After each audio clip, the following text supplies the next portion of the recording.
एक समय दालभिया ऋषि ने पुलस्त्य ऋषि से पूछा कि हे महाराज, पृथ्वी लोक में मनुष्य ब्रह्म इत्यादि महान पाप करते हैं। पराये धन की चोरी तथा दूसरे की उन्नति देखकर ईर्ष्या करते हैं। साथ ही अनेक प्रकार के व्यसनों में फंसे रहते हैं, फिर भी उनको नरक प्राप्त नहीं होता। इसका क्या कारण है? वे न जाने कौन सा दान पुण्य करते हैं जिससे उनके पाप नष्ट हो जाते हैं। यह सब कृपा पूर्वक आप कहिए। पुलस्त्य मुनि कहने लगे कि हे महाभाग, आपने मुझसे अत्यंत गंभीर प्रश्न पूछा है। इससे संसार के जीवों का अत्यंत भला होगा। मैं आपको यह गुप्त तत्व अवश्य बताऊंगा। उन्होंने कहा कि माघ मास लगते ही मनुष्य को स्नान आदि करके शुद्ध रहना चाहिए। इंद्रियों को वश में कर काम, क्रोध, लोभ, मोह, अहंकार, ईर्ष्या तथा द्वेष आदि का त्याग कर भगवान का स्मरण करना चाहिए।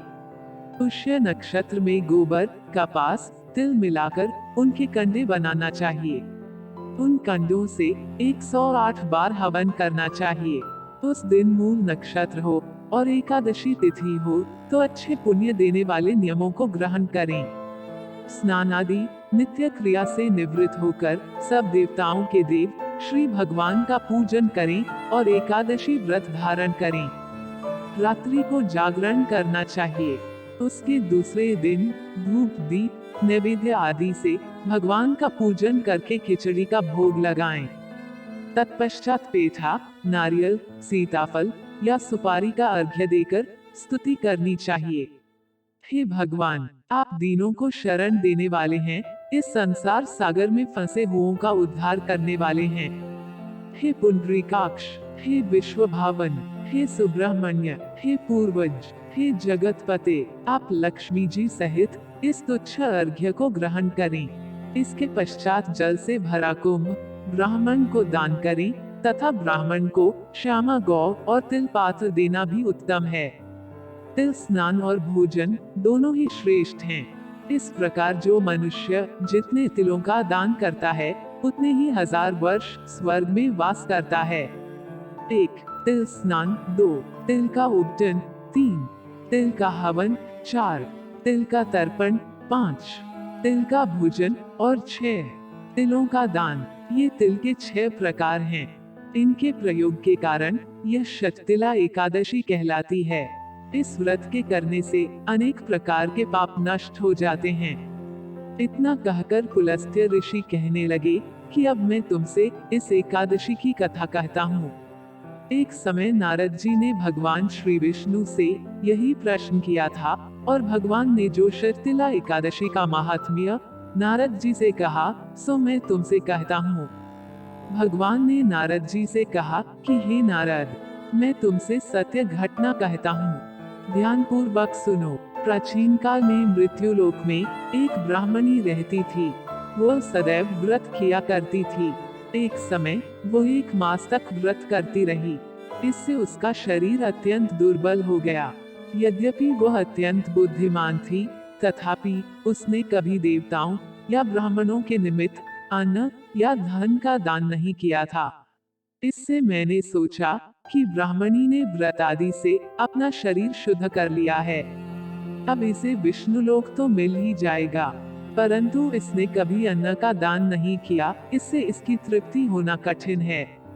भगवान ने आगे कहा, ऐसा सोचकर मैं भिखारी के वेश में मृत्युलोक में उस ब्राह्मणी के पास गया और उससे भिक्षा मांगी।